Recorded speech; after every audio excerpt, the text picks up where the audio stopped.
Hello students, welcome to my Bengali study channel. Bengali study চ্যানেলের পক্ষ থেকে তোমাদের সকলকে স্বাগত। প্রিয় 2025 সালের উচ্চ মাধ্যমিক শিক্ষার্থী বন্ধুরা, আজকের অনলাইন ক্লাসে আমি তোমাদের জন্য ইতিহাসের প্রথম চ্যাপ্টার থেকে মাত্র একটি 8 মার্কের গুরুত্বপূর্ণ প্রশ্ন শেয়ার করব। এই প্রশ্নটি তোমাদের এবছর অর্থাৎ 2025 সালে যারা উচ্চ মাধ্যমিক টেস্ট এবং ফাইনাল পরীক্ষা দেবে তাদের জন্য এই প্রশ্নটি অত্যন্ত গুরুত্বপূর্ণ। তোমরা ধরে নাও এই প্রশ্নটি তোমাদের এবছর 2025 সালের যে উচ্চ মাধ্যমিক ইতিহাসের ফাইনাল পরীক্ষা হবে সেই ফাইনাল পরীক্ষায় এই প্রশ্নটি এবার চলে এসেছে। এমনকি তোমাদের যে সামনে যে উচ্চ মাধ্যমিক টেস্ট পরীক্ষা রয়েছে সেই পরীক্ষাও তোমাদের এই প্রশ্নটি অত্যন্ত গুরুত্বপূর্ণ। তাই তোমরা যদি বছরের শুরু থেকেই এই প্রশ্নটি অধিক গুরুত্ব সহকারে প্রথম থেকেই ভালো করে মুখস্থ করো, তাহলে তোমরা অবশ্যই তোমাদের টেস্ট পরীক্ষা বলো এমনকি ফাইনাল পরীক্ষা বলো প্রত্যেকটি পরীক্ষায় তোমরা 8 মার্কের যে প্রশ্ন আছে সেই প্রশ্ন তোমরা প্রথম অধ্যায় থেকে একটি ব্রড প্রশ্ন তোমরা কমন পেয়ে যাবে। তাই তোমরা অবশ্যই এই প্রশ্নটি এখন থেকেই নিজে পড়ো এবং তোমাদের বন্ধু বান্ধবদেরকে এই প্রশ্নটির যে লিঙ্ক সেই লিঙ্কটি তোমরা শেয়ার করবে। তাই আলোচনা শুরু করার পূর্বেই তোমরা যারা নতুন আমার এই চ্যানেলে ভিডিও দেখছো তারা অবশ্যই আমার এই চ্যানেলটিকে সাবস্ক্রাইব করবে এবং পাশে থাকা বেল আইকন বেলটি প্রেস করে অল নোটিফিকেশন অন করে দেবে, যাতে করে আমার ভিডিও ছাড়ার সঙ্গে সঙ্গে সবার আগে তোমাদের কাছে পৌঁছে যায়। তাই দেরি না করে চলো শুরু করি আজকের মূল আলোচনা। তোমাদের যে ইতিহাস সেই ইতিহাসে যে প্রথম অধ্যায় রয়েছে সেই অধ্যায় থেকে তোমাদের একটি 8 মার্কের প্রশ্ন আসবে। তোমরা এই প্রথম অধ্যায়টি থেকে আমি মাত্র 2 থেকে 3টি প্রশ্ন তোমাদের শেয়ার করব। সেই 2 থেকে 3টি প্রশ্ন যদি তোমরা ঠিক মতো প্রিপারেশান নাও তাহলে তোমরা একটি প্রশ্ন 100% গ্যারান্টি কমন পেয়ে যাবে। তাই আজকে তোমাদের জন্য আমি মাত্র একটি হাতে গোনা প্রশ্ন শেয়ার করছি। এই প্রশ্নটি তোমাদের উচ্চ মাধ্যমিক টেস্ট এবং ফাইনাল পরীক্ষার জন্য অত্যন্ত গুরুত্বপূর্ণ। তাই চলো আমরা আজকের প্রশ্নটি দেখে নিই। 1 নম্বর প্রশ্ন, পেশাদারি ইতিহাস বলতে কি বোঝো? পেশাদারি ইতিহাসের সঙ্গে অপেশাদারি ইতিহাসের তুলনামূলক পার্থক্যগুলি লেখো।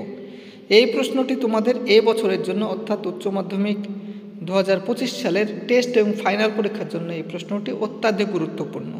চলো এই প্রশ্নের সঠিক উত্তরটি আমরা দেখে নিই। প্রথমে তোমরা পয়েন্ট করবে পেশাদারি ইতিহাস। পয়েন্ট করে তোমরা লিখবে, ইতিহাস হলো মানব স্মৃতির অতীত কর্মকাণ্ডের কালানুক্রমিক ও ধারাবাহিক লিখিত বিবরণ। এই ইতিহাস নিয়ে যারা চর্চা করে তাদেরকে ইতিহাসবিদ বা ঐতিহাসিক বলে। এই ঐতিহাসিকদের মধ্যে অনেকেই ইতিহাস চর্চাকে পেশা হিসেবে গ্রহণ করেন, তাই তাদের পেশাদারি ঐতিহাসিক নামে অভিহিত করা হয়। আবার ঐতিহাসিকদের মধ্যে কেউ কেউ অবসর হিসাবে শখের ইতিহাস চর্চা করেন, তারা হলেন মূলত অপেশাদারী ঐতিহাসিক। বর্তমানকালে বিভিন্ন বিশ্ববিদ্যালয়ে পেশাদারী ভিত্তিতে নানা ধরনের ঐতিহাসিক গবেষণার কাজ হয়ে চলেছে। এবারে তোমরা পয়েন্ট করবে পেশাদারী অপেশাদারী ইতিহাসের পার্থক্য। 1 নম্বর দিয়ে তোমরা লিখবে, বুদ্ধিজীবীদের ইতিহাসগত ভাবনা চেতনা পূরণে এই ইতিহাসের উপাদানগুলি অক্ষম, কারণ উপাদানগুলি বেশিরভাগ ক্ষেত্রে ভাবাবেগ ও পক্ষপাতিত্ব দ্বারা প্রভাবিত। অন্যদিকে মানুষের বৃদ্ধি ও ভাবনায় জগৎকে এই ইতিহাসের উপাদানগুলি অনেক আলোকিত করে, কারণ মুক্তিনিষ্ঠ ভাবাবেগ বর্জিত নিরপেক্ষ সুসংবদ্ধ বৈজ্ঞানিক পদ্ধতিতে ইতিহাস রচিত হয়।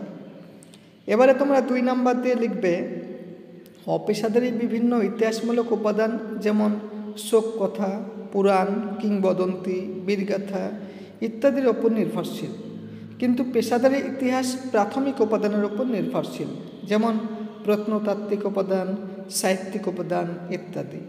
এবারে তোমরা 3 নম্বর দিয়ে লিখবে, অপেশাদার ইতিহাসের উপাদানগুলির ব্যবহার সনকালের মধ্যেই সীমাবদ্ধ।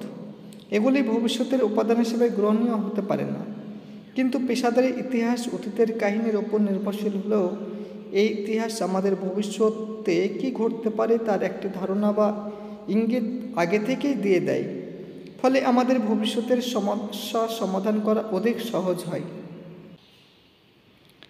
এবার 4 নম্বর দিয়ে তোমরা লিখবে, সমকালীন তথ্য সংগ্রহ জানার ক্ষেত্রে অপেশাদার ইতিহাসের উপাদানগুলি প্রয়োজনীয় হলেও ইতিহাসের সৃষ্টি, ইতিহাসগত চিন্তাভাবনা, চেতনা বা রীতিনীতি জানার ক্ষেত্রে এদের বিশেষ কোনো গুরুত্ব নেই।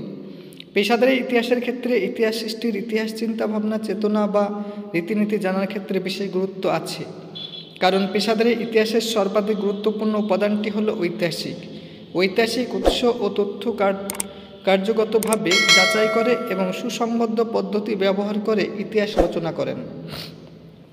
এবারে 5 নম্বর দিয়ে তোমরা লিখবে অপেশাদার ইতিহাসের নির্ভরযোগ্যতা ও বিশ্বাসযোগ্যতা কম, অন্যদিকে পেশাদারি ইতিহাসের নির্ভরযোগ্যতা, বিশ্বাসযোগ্যতা তুলনামূলকভাবে অনেক বেশি। এবারে 6 নম্বর দিয়ে তোমরা লিখবে অপেশাদার ইতিহাসের ক্ষেত্রে ঐতিহাসিক তথ্য যাচাই ও বিশ্লেষণের না করেই তা ইতিহাসে স্থান দেওয়া হয়, অন্যদিকে ঐতিহাসিক তথ্য যাচাই ও বিশ্লেষণ করে তবেই পেশাদারি ইতিহাসের গ্রহণ করা হয়। এবারে 7 নম্বর দিয়ে তোমরা লিখবে অপেশাদারি ইতিহাসের ধারাবাহিকতা কালানুক্রম বিশেষ গুরুত্বপূর্ণ নয়, অন্যদিকে ধারাবাহিকতা ও কালানুক্রম হল পেশাদারি ইতিহাসের গুরুত্বপূর্ণ অঙ্গ। যে কোনো ঘটনার বর্ণনা ক্ষেত্রে ঐতিহাসিক সেই ঘটনার সনকাল উল্লেখ করে থাকেন। এবারে 8 নম্বর দিয়ে তোমরা লিখবে অপেশাদারি ইতিহাসের ভৌগোলিক অবস্থানকে অত্যন্ত গুরুত্ব দেওয়া হয় না, কিন্তু পেশাদারি ইতিহাসের ভৌগোলিক অবস্থান অত্যন্ত গুরুত্বপূর্ণ। এবারে 9 নম্বর দিয়ে লিখবে অপেশাদার ইতিহাসের অর্থনীতি নিতান্তই গৌণ ব্যাপার, কিন্তু মানব সমাজের একটি গুরুত্বপূর্ণ দিক হল অর্থনীতি। বর্তমানকালে কোনো অর্থনৈতিক ব্যবস্থায় দেশে গ্রহণ করা উচিত তা নিয়ে ইতিহাসের বিস্তারিত আলোচনা হয়, যা পেশাদারিত্বের নমুনা। এবারে 10 নম্বর দিয়ে তোমরা লিখবে অপেশাদারি ইতিহাসের চারারেন পক্ষপাতিত্বের দ্বারা প্রভাবিত থাকে, বসে ইতিহাস রচনায় ভাষার দিকে নজর দেওয়া হয় না, কিন্তু পেশাদারি ইতিহাস ভাবাবেগ ও পক্ষপাতিত্ব মুক্ত হওয়ার কারণে ঐতিহাসিকরা ভাষা যাতে সহজ ও সরল হয় এবং মধুর হয় সেদিকে বিশেষ নজর রাখেন। এই যে 8 মার্কের একটি গুরুত্বপূর্ণ প্রশ্ন তোমাদের আমি শেয়ার করলাম, এই প্রশ্নটি অত্যন্ত মারাত্মক গুরুত্বপূর্ণ, বিশেষ করে তোমাদের উচ্চ মাধ্যমিক টেস্ট এবং ফাইনাল পরীক্ষার জন্য। তাই এই প্রশ্নটি তোমরা এখন থেকে ভালো করে প্রিপারেশন নাও, তোমরা অবশ্যই সফলতা লাভ করবে। তাই এরকম নিত্য নতুন ভিডিও পেতে তোমরা অবশ্যই আমার এই চ্যানেলটিকে সাবস্ক্রাইব করবে এবং চ্যানেলটি বন্ধু বান্ধবদের মধ্যে অধিক পরিমাণে শেয়ার করো।